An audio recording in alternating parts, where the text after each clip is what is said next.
পয়গম্বর মুসা নবী আল্লাহর কাছে কথা বলার জন্য যাচ্ছে, এমনি একজন ধনী লোকের সাথে সাক্ষাৎ। ধনী কয়, মুসা রে, ও মুসা, আমার এত ধন হিসাব রাখতে পারি না, আল্লাহরে জিগাইবানি কি করলে আমার ধন কমবে? মুসা নবী কয়, ঠিক আছে জিগাইব। একজন বৃদ্ধার সাথে, একজন মহিলার সাথে দেখা। মহিলা কয়, মুসা কই যাও,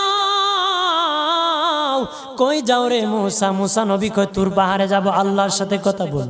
মুসা রে, আল্লাহরে জিগাইবানি, আমি গরিব মানুষ, আমি ভালো কিছু কিনতে পারি না, ছেলে মেয়েকে ভালো কিছু খাওয়াইতে পারি না, ভাঙ্গা ঘর, এত গরিব, ভালো করে ঘর বানাইতে পারি না, আল্লাহরে জিগাইবানি কি করলে আমার উন্নতি হবে, ধনী হব, টাকা পয়সা হবে, আল্লাহরে জিগাইবানি।